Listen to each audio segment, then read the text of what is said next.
अज्ञानतिमिरन्दस्य ज्ञानाञ्जनशलाकया चक्षुरुन्मिलितं येन तस्मै श्रीगुरवे नमः। श्रीचैतन्यमनोभीष्टं स्थापितं येन भूतले स्वयं रूपा कदा मह्यं ददाति स्वपदान्तिकं। वन्देऽहं श्रीगुरो श्रीयुतापदकमलं श्रीगुरून् वैष्णवांश्च श्रीरूपं साग्रजातां सहगण रघुनाथान्वितं तं सजीवं साद्वैतं सावधूतं परिजनसहितं कृष्णचैतन्यदेवं श्रीराधाकृष्णपादान् सहगण ललिता श्रीविशाखान्वितांश्च। हे कृष्ण करुणा सिन्धु दीनबन्धो जगत्पते गोपेश गोपिकान्त राधाकान्त नमोऽस्तुते। तप्तकाञ्चन गौराङ्गी राधे वृन्दावनेश्वरी वृषभानुसुते देवी प्रणमामि हरिप्रिये। वाञ्छाकल्पतरुभ्यश्च कृपा सिन्धुभ्य एव च पतितानां पावनेभ्यो वैष्णवेभ्यो नमो नमः। जय श्री कृष्ण चैतन्य प्रभु नित्यानंद श्री अद्वैत गदाधर शिवासादि गौरभक्तवृंद।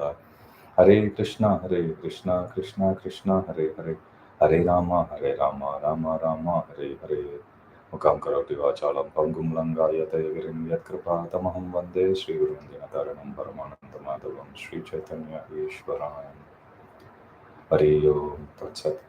श्री श्री राधा गोपीनाथ भगवान की जय, श्री जगन्नाथ बलदेव सुभद्र महारानी की जय, श्री श्री गौरनिताई की जय, जगत गुरु शिल प्रभुपाद की जय, ग्रंथराज श्रीमद्भागवतम की जय। जय निताय गुरु प्रेमानंदे हरि हरि बोल।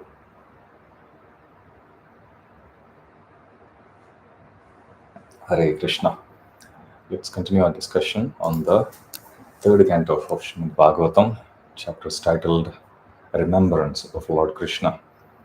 As we saw in the last session, Vidura, he went on different places of pilgrimage, and when he arrived at the place known as Prabhasha Kshetra, it was there he came to know about the outcome of Kurukshetra war, and then feeling sad for his family members, he then continued with this pilgrimage, and when he came to the banks of Yamuna, it was there he met Uddhava, and he asked Uddhava a series of questions, starting from how is the Supreme Personality of Godheads, Krishna and Balram, are doing, and then he asked about the well-being of the different Yadus, finally concluding with the glorification of the qualities of the Supreme Lord Sri Krishna as well as the purpose of his descent. So that's how the previous chapter completed. Let's start discussing the second chapter of the third canto, chapters titled Remembrance of Lord Krishna. When Vidura asked this question to Uddhava, Uddhava went on trance. Right from his childhood, Uddhava had been a great devotee of Lord Sri Krishna. So these first 6 verses of this second chapter discuss about the exalted position of Uddhava as the Supreme Lord's pure devotee. So here it's mentioned when Vidura inquired about his dearest Lord Krishna, Uddhava couldn't reply due to excessive anxiety, outkantyat, at the remembrance of the Lord. Even when he was a little child, he would be so absorbed in worshipping the deity of Krishna that he would forget his breakfast. Even when his mother calls him to come and have his breakfast, he wouldn't want to discontinue worship to go and have it. That's how self-controlled and that's how absorbed Uddhava was. There was no satiation in the transcendental service. So right from his childhood all the way to his old age now, he is also a friend of Lord Krishna. So he is also well past 100 years in his body. So right from his childhood, he had been worshipping Krishna for more than 100 years. Nevertheless, he never felt any satiation. Vishtaranatmana yogam vibhudimscha janardana bhuyakataya triptrihi shrinvato nasti memrutam. Arjuna says this to Krishna, "Oh Krishna, please keep on telling me about your glories. I never feel satiated in hearing about them. In fact, the more I hear, the more I want to continue hearing. Vayam tu na vitripyama uttama shloka vikrame. Yachrinvatam rasagyanam swadu swadu pade pade." Similar verse that's there in the first canto of Srimad Bhagavatam also. So the more one serves Krishna, more one would want to continue doing it. In fact, one will never feel satiation. Satiation means one feel, I have done this enough. Somebody can be passionate about doing a particular activity. It could be paragliding, could be cycling, could be driving a car or anything. For how long? Until the passion in the body gives up, and after some time they would even struggle to walk, even to move. But in transcendental devotional service of the Lord, the more one engages in serving the Supreme Lord, more one wants to keep on doing more. Nityam Bhagavata Sevaya. The purpose of studying Srimad Bhagavatam is to keep on reading Bhagavatam. That's what it means. The purpose of serving person Bhagavatam is to keep on serving person Bhagavatam. So here, even though he is technically in his old age, well past 100, he didn't slacken in his service. So that's one great lesson we can learn from Uddhava, how he's not complacent. Initially, he was playing with the deity of Krishna. Then he got to serve Krishna in person, being his most trusted confidant. So much so that Lord Sri Krishna sent Uddhava to Vrindavan as his personal messenger, sending letters to his parents, to gopis as well. So that's how close he became to Krishna. Now, after departure of Krishna, he is still following in the footsteps of his pure devotees, which is to take the instruction as his life and soul, and then he is executing it. Because Krishna had asked him to go to Badrikashram.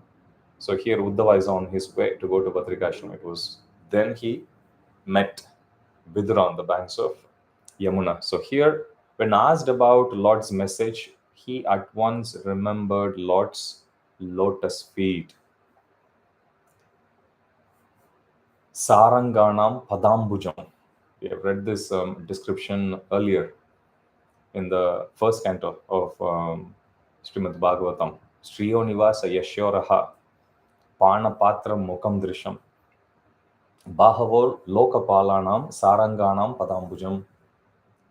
The Supreme Lord's face, taking a step back, the Supreme Lord's chest is the abode of Sridevi, which is Lakshmiji. The Supreme Lord's face is the shelter of everyone's sense of seeing. Everyone's eyes take shelter in the beautiful smiling face of the Supreme Lord. Likewise, the two arms are the shelter of all the demigods. Whenever they have any trouble, they come and appeal to the Lord, and the Lord immediately goes and rescues them, immediately goes, fights on their behalf, kills the demons, and restores Dharma. We see that time and again. So his two arms are the shelter of all the demigods. Lokapala means those who are the administrative gods, the protectors of these different lokas. Saranganam Padambujam. Hands are the shelter of all the Lokapalas. His lotus feet are the shelter of all his pure devotees. That's what it means. So here he is remembering the lotus feet of the Supreme Lord. Vartuhu Pada Vanusmaran. So he is meditating on the lotus feet. And then Vidura could notice ecstatic symptoms. He remained silent for a muhurta. One muhurta is actually 48 minutes. That's how long he was overwhelmed by ecstasy. He was trying to control his emotions, but he was stunned for 48 minutes, keeping quiet. Imagine somebody is asking a question and you take 45 minutes to respond back.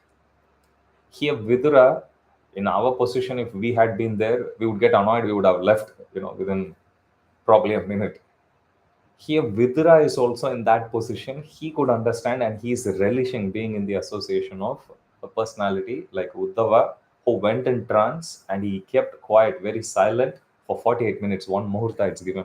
His devotional ecstasy, it appeared increasing as he became submerged, nimagnaha, in the sweetness of Krishna's lotus feet. Krishnangri Sudaya, in separation.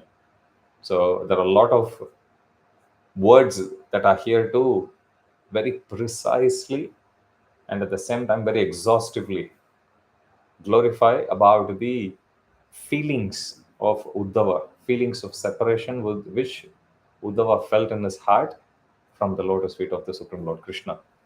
When Vidura saw the symptoms of Uddhava's bliss, he could understand that Uddhava had indeed perfected his devotion to the Supreme Lord.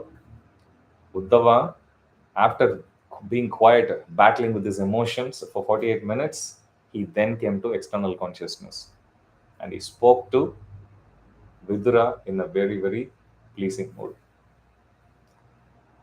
First, he says the unfortunate situation of the Yadus and others. If you ask the question, or if you see the question of Vidura, Vidura asked about well-being of Krishna and Balaram. So Vidura, out of sympathy, because he know Krishna had left,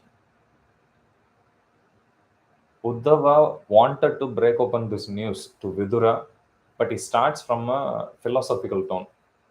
He says Krishna, sun or Krishna, Dhumani has set, and our house has been swallowed by the snake of time. Rather than directly saying Krishna had departed, this is what he says.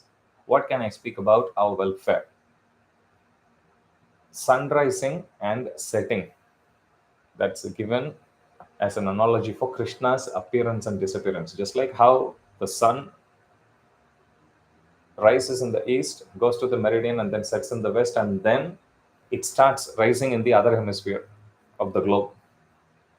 Similarly, the instruction or the appearance of Krishna is also given the same way. Krishna has appeared in this world, performed his Leela, and then he departed. And just like how the sun is now rising in the other hemisphere, similarly, Krishna is continuing with this Leela, Nitya Leela. Sun, it rises once every 24 hours. Krishna appears once in a day of Lord Brahma on the 28th cycle of the 7th Manu. Swayambhu Manu, Swarauchisa Manu, Uttama Manu, Tamasa Manu, Raivata Manu, Chakshusha Manu, Vaivashvata Manu. So currently we are in 7th Manu, Vaivashvata Manu. So Krishna appears once in the day of Lord Brahma during the reign of 7th Manu.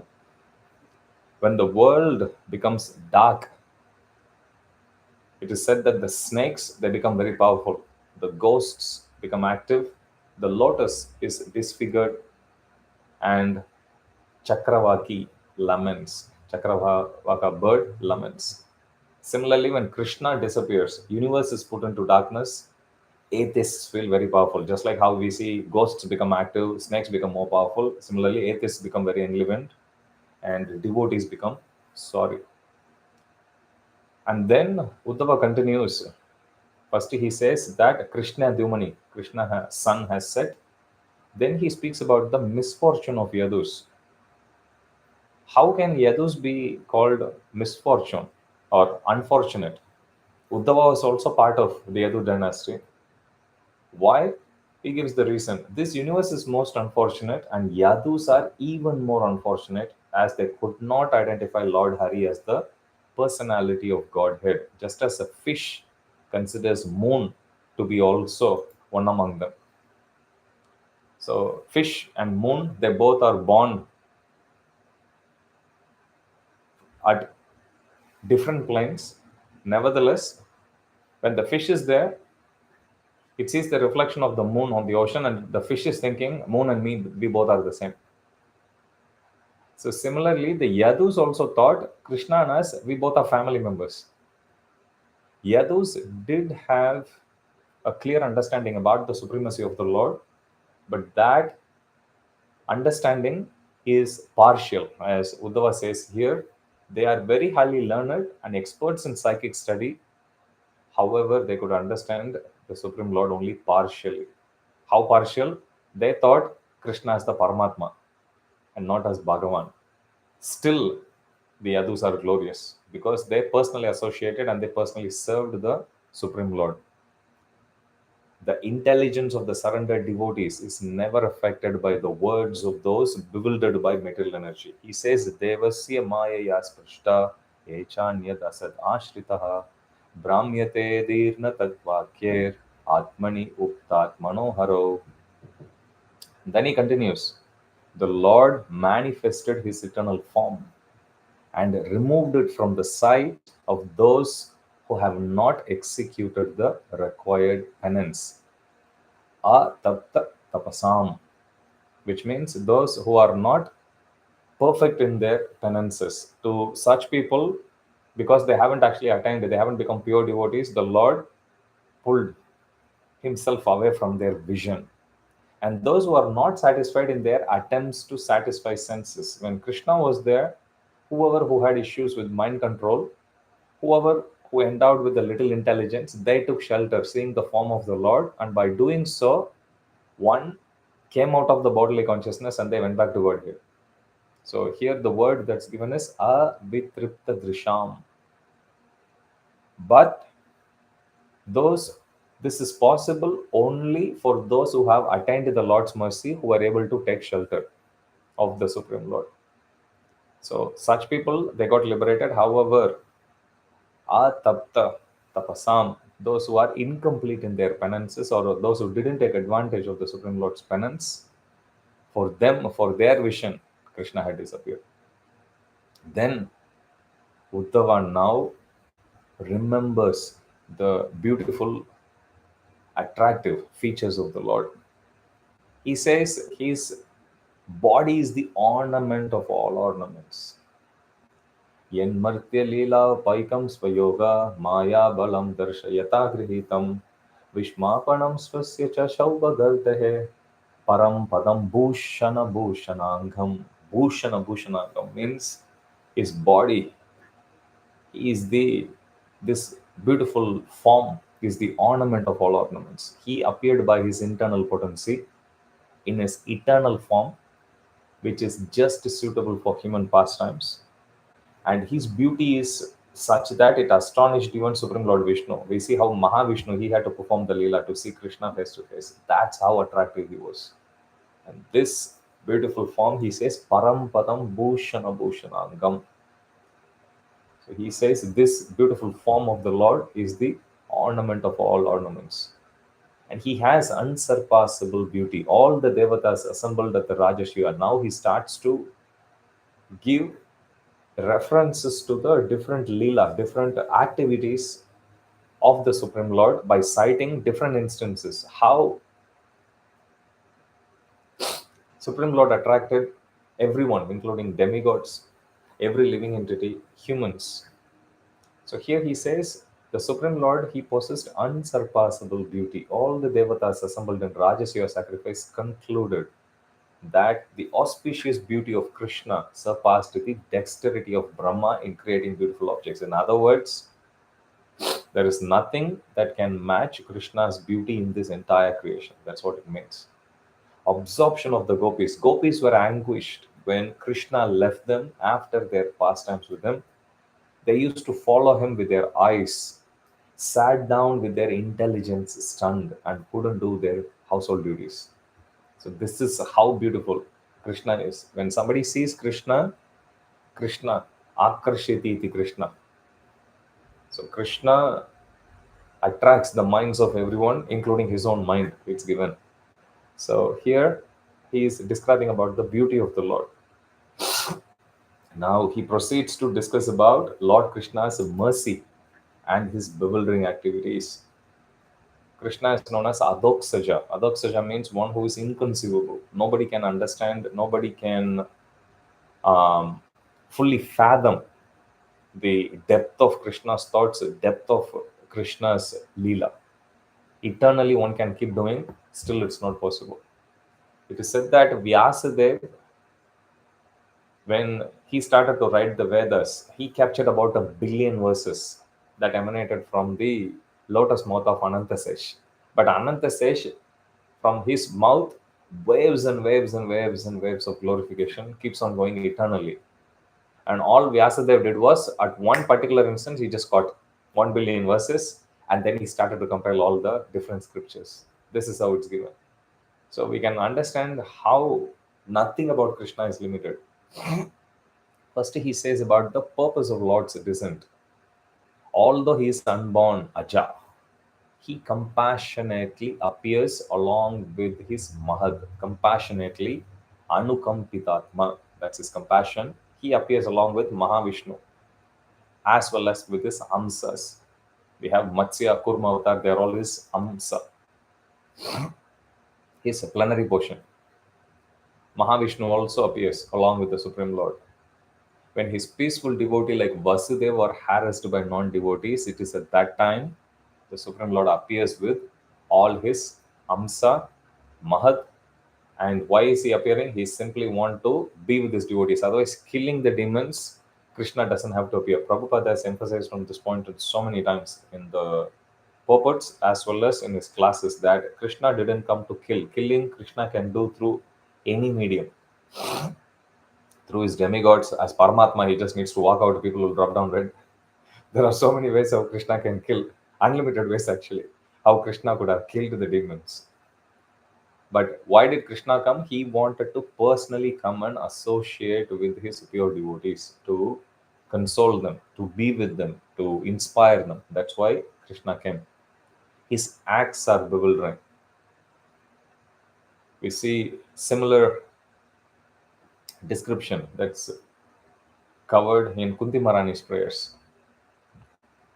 How she says, Gopyadade Tvai Kritagasi Damatavat. She says that, my Lord, you are the Supreme Lord who is feared by fear personified, nevertheless, who is feared by fear personified. Nevertheless, when you saw the stick in the hand of Mother Yashoda, you got scared. This act bewilders me. So here also he gives, there are apparently contradictory acts of Krishna. Although he is unborn, he took birth. Ajasya Janma. Aja means unborn, Ajasya Janma. The unborn taking birth, Janma. He lived in Vraja out of fear of enemy, apparently. Vraje Vasho Aribayat. Though all powerful, Ananta Virya. Virya means power, Ananta Virya means unlimited power. He fled Mathura, Purad Vyavatsi. So he left Mathura and he went to Dwaraka, apparently contradictory acts. In spite of him being the Supreme Lord, in spite of him being the most powerful, he did all of these apparent acts as if he did them out of fear. So he says these acts are bewildering. Krishna, he spent about 12 years in Vrindavan, and when he comes and kills Kamsa, at that time he begged pardon from his parents for not being able to come early. So Krishna is begging pardon that, oh, please forgive my inability to serve you before. So Uddhava says, this behavior pains my heart. He is Supreme Lord. He is all powerful. But as part of the Leela, Supreme Lord is doing all of that. He is relieving the earth. Who, after smelling the dust of his lotus feet, even once could ever forget it? Simply by raising his eyebrows, he reduced the burden of the earth. Antargatasva chakara tesham sanshobham aksharajusham apichitta tanvo. So we see this in the third canto later, how the four Kumaras, when they see the Supreme Lord, when they go to the border, they curse Jai Vijay. Hearing the commotion, Supreme Lord along with Lakshmiji and Garuda, when they come out, at that time they see the beautiful form of the Lord, and when they look at his lotus feet, they could see it is being beautifully decorated with the tulsi and chandan. And when that fragrance of tulsi mixed with the natural fragrance of the lotus feet of the Supreme Lord entered into their nostrils, the four Kumaras could experience transformation happening on their body as well as their mind. That's how powerful. Next time you come to a temple, if you happen to come early in the morning, you smell nourishing oil, you smell the flowers. Take a moment and surrender to that fragrance. If you remember that, it helps us in controlling our senses. So here it's given relieving. Who, after smelling the dust of his lotus feet even once, could ever forget it? Simply by raising his eyebrows, he reduced the burden of the earth. That's all Krishna had to do, just to raise his eyebrows, and all the demons were killed. Whoever sided with Duryodhan, they all got killed. The mercy he gave to Shishupal. So here he is glorifying how merciful is Lord Krishna, that he gave a position to the envious Shishupal. So after Shishupal came and insulted Krishna for more than 100 times, Krishna immediately released his Sudarshan Chakra and killed him in Rajasuya sacrifice. And then everyone could see the soul of Shishupal leaving and entering into the body of Krishna. So here, this liberation which Krishna gave to Shishupal is being ardently aspired by all the yogis. Just to attain that, they do tapasya for tens of thousands of years, which Krishna gave like that by killing a demon. Purification of Lord's darshanas and devotees' arrows. This is very interesting.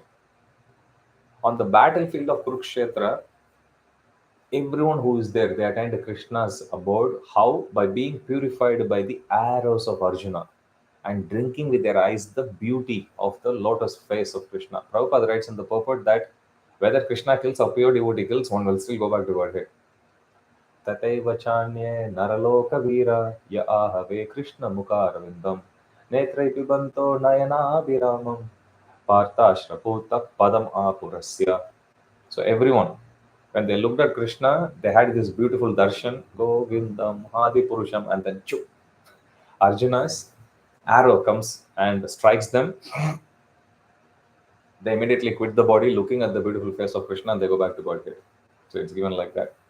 And then he recites the beautiful verse about the unparalleled qualities of the Lord. Swayam tu asamya atisaya trayadisha Swarajya Lakshmi Apta Samasta Kamaha Balimharad Bistira Loka Palehi Kirita Kotye Ditapata Pitaha. He says, Asamya Atisaya. No one is equal or superior to him.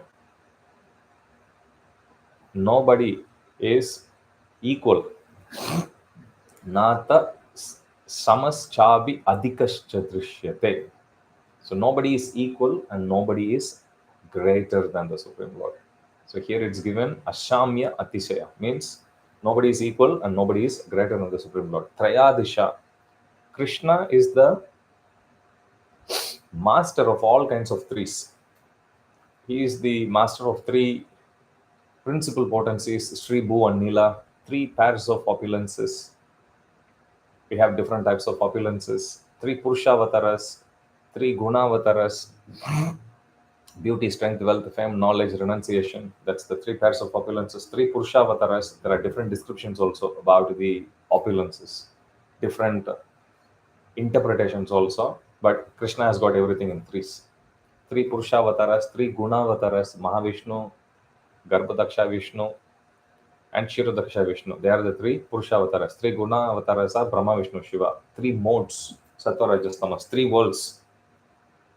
So in this way, Krishna is the Lord of three, Traya Adisha.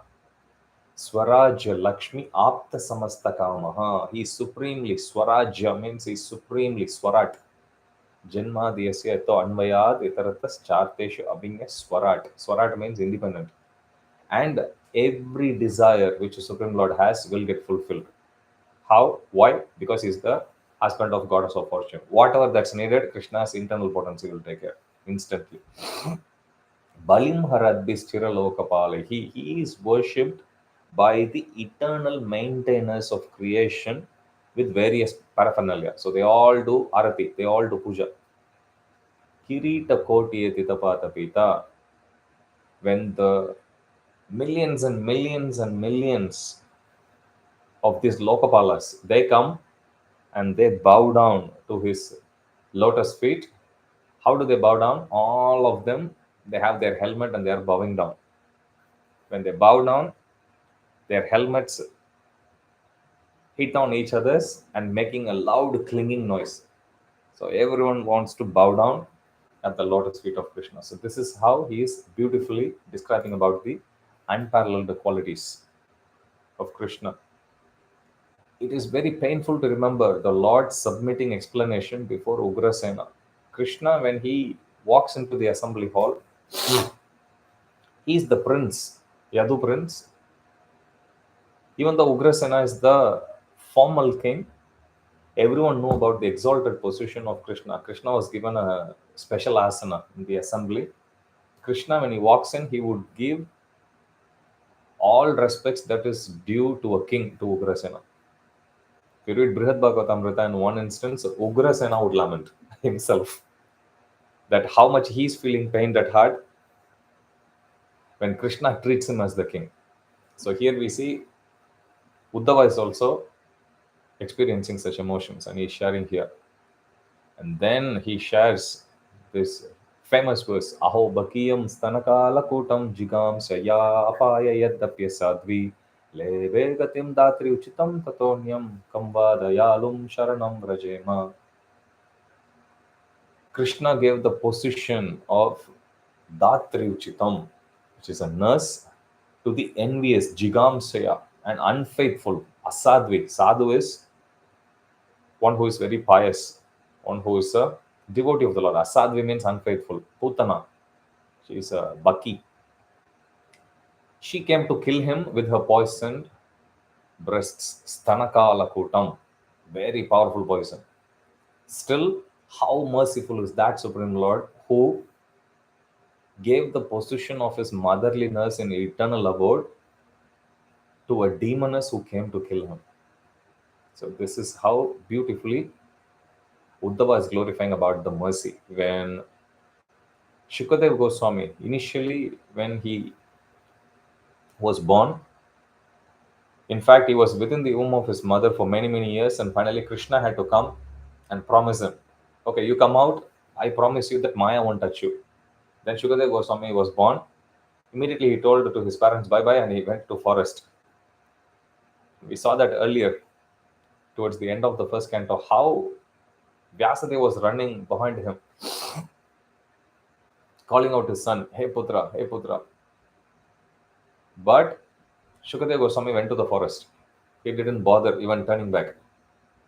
But same Shukadeva Goswami, when he heard this particular verse, as well as one other, Barha Pitam Natavara Vapuhu, one was describing about the beauty of the Lord, one was describing about the mercy of the Lord.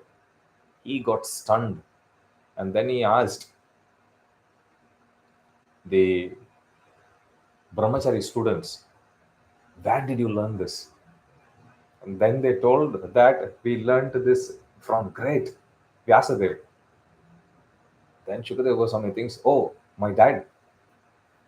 And then he immediately runs back to his home. Same personality who immediately when he was born, he just left his parents. As soon as he heard about Krishna's mercy and beauty, he changed the plan and made a U-turn and went back to his home. That's how powerful these verses are. And then he says, I consider the demons to be devotees because while fighting in enmity, they were so absorbed in thought of Lord. Abhinivesata chittam.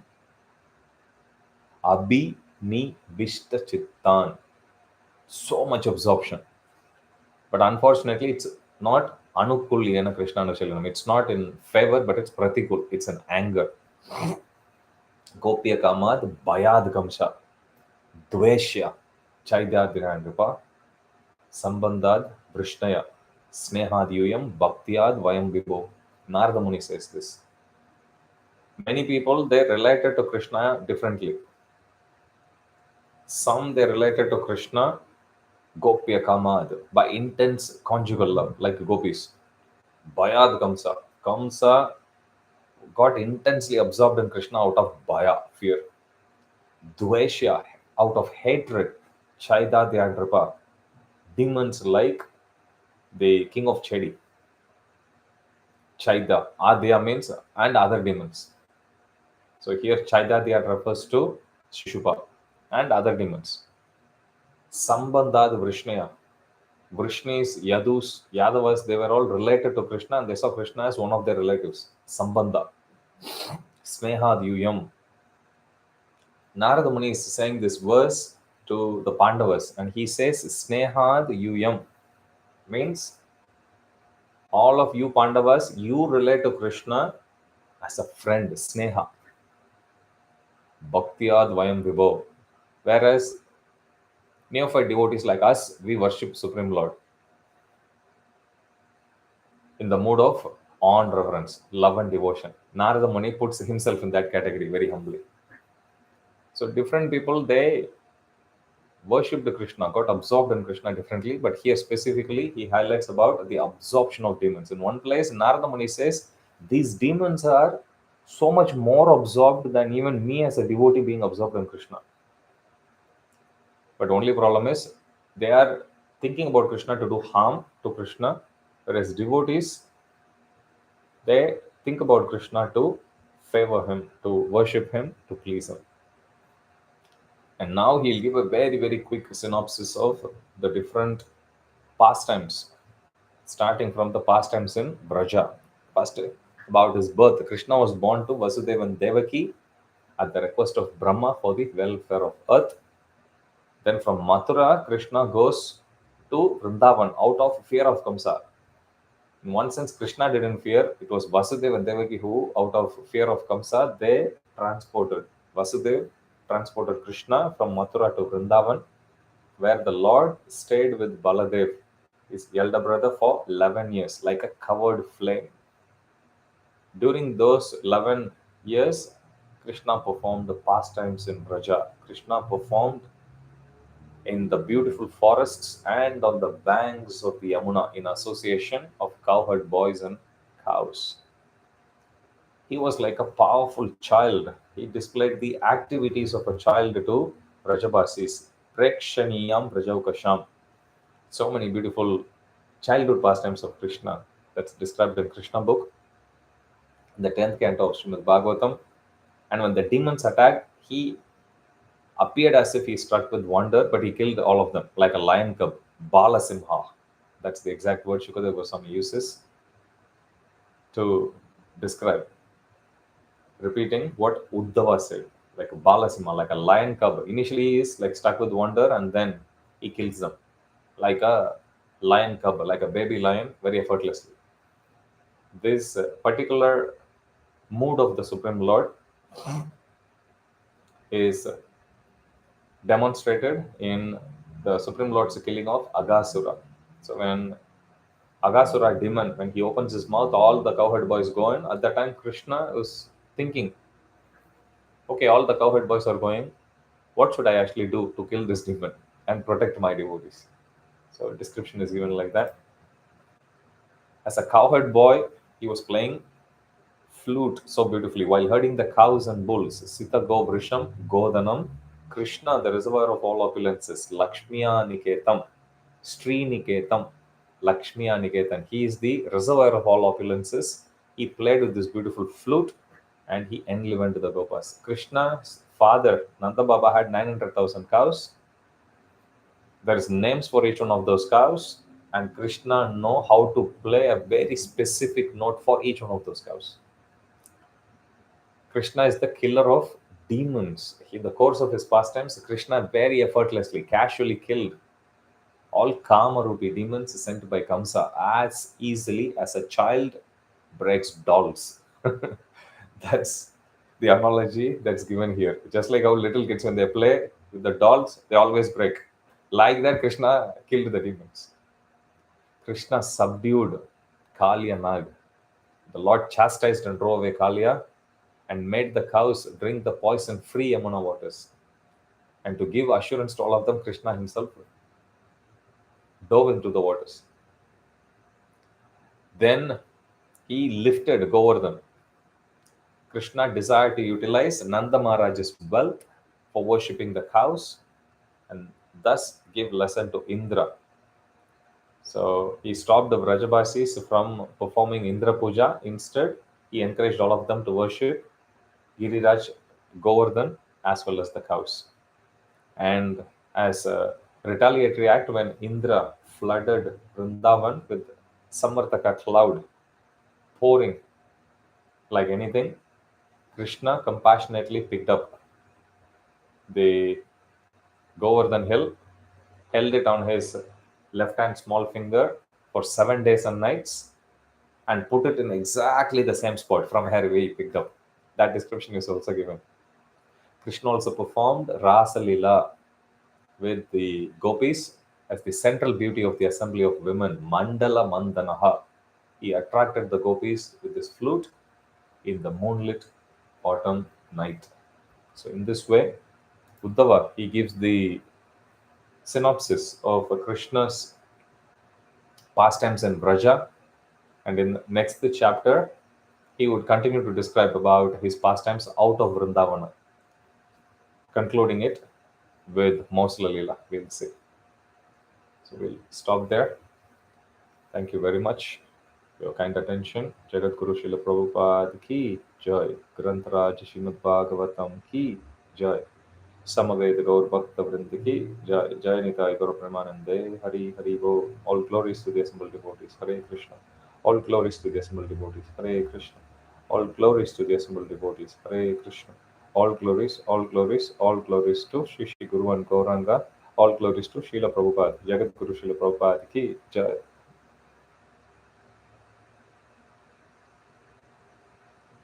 Hare Krishna.